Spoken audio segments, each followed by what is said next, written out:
Recording in progress.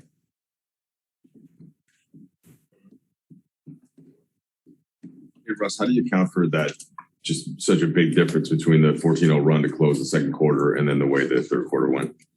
No stops. Simple as that. No shot, no stops. It's a lot of easy buckets that can just. And offensively in that third quarter, that with Melo in starting in that small lineup, in theory, that's should be one of the better scoring groups. What did you see offensively in that period? Just our execution. We don't really have anything, no kind of rhythm with that. Normally, like you said, it's usually our best lineup, but they did a good job of guarding us and forcing us to take some shots. Russ, just beyond being a player on the Lakers, being a Los Angeles native and being on the team, the Lakers team that loses a 4-0 season sweep to the Clippers, what do you make of that? Nothing. Yeah. Russ, as you guys try to, snap out of this post-All-Star break, is the challenge do the problems feel similar, or does it kind of feel like a new set of issues to deal with every day? Depends on how you look at it. Depends on the game. Depending on the flow. Depending on kind of what's happening. How we play. It's important. There's stretches where we play the right way, and then there's obviously stretches where we don't. Do you think that the energy and the will to solve this has that stayed the same throughout the year? I guess, at least for me, I can't speak for everybody else. You have to ask them personally. Hey, Russ, what do you do when you go home after a moment like this? How do you decompress? How do you de-stress? I'll go lay down, get some rest, wake up, take my kids to school. That's the most important thing. It's family to me, so being around my family is probably the most important thing I can do.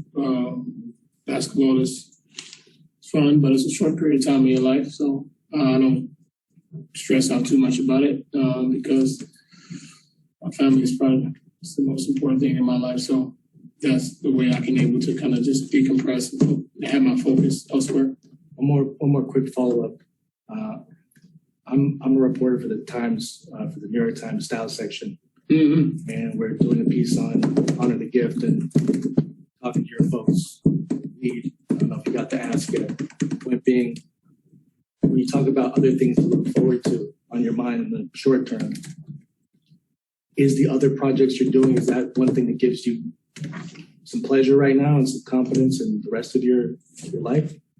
We're giving me confidence in using my platform to help our underserved communities, communities of color, find ways to better uplift them and be able to create some generational wealth for our people here in the city of Los Angeles and across the world. Hey, Russ, we know you're keeping a positive attitude. Bill's next. You can go. That's fine. Support. Russ, we know you're keeping a positive attitude coming into each game. What is your approach going into these games and some of the backlash for some of the critics? Same as it's always been. I've been hearing critics since I was born. Russ, what is the, obviously I know coming home has been a huge success from the personal level, right? Everything you've talked about with your kids and your family, understanding how meaningful that is for you, but also knowing that when you conceived getting together with LeBron, AD, you had a vision of what that would look like basketball-wise. Has it been difficult for you to process the fact that it hasn't happened the way you guys envisioned it, and you guys are, there have been blowouts, there have been boos, there's been everything that, probably everything's the opposite of what you envisioned. Has that been hard for you, especially considering your stature, your credentials, to absorb? What did I envision? I would imagine some wins. You say, based on what I envision, I want to know what you think I envisioned. You envisioned coming here and winning a championship, or at least being in a position to win a championship. It certainly isn't on. Is the season over? No, sir. Thank you. So what did you envision? Since you spoke for me, I want to know what you thought I envisioned. I mean, I've been at every press conference you've had this year, and you've talked about, especially at the beginning, when you talked about what this could look like. Obviously, you envisioned a successful season. It, to your point, sure, could still happen, but where you guys are trending right now, it hasn't. I mean, You still ask my question. I'm not in your head, Russ. Yeah, you said you envisioned this to be a certain way. I want to know what you. Did you envision it to look like this? I had no expectations. See, that's why you don't know what I envision. I had no expectation. I come into every situation the same. Last 4 years of me, I've been on different teams 4 times. So my envision of kind of think everything gonna be peaches and cream, that's not realistic. That's not life. So for me, I come into every situation, start from ground zero and try to figure it out along the way. I have no expectations of how things will work, how many times I had a ball, what position I'm gonna play. That's literally, I just try to find ways to best help my teammates, and that's about it. Russ, along those lines, have those expectations, you said you establish them as you go, right? As you learn. Try to. How drastically have they shifted? Which part? Your expectations over the course of the season? They don't drastically change my role, and what I'm doing is change every single night. So I'm just trying to figure that out as I'm playing and to be able to benefit, and help my team.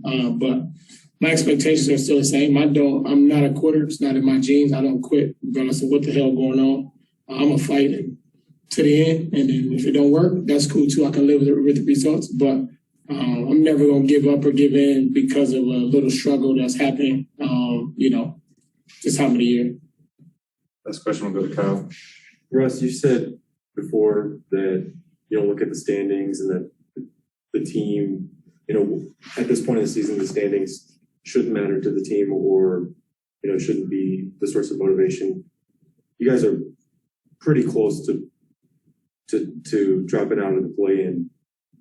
Is it time to look at it, or if it's not, what can be the source of motivation for this team to kind of turn things around?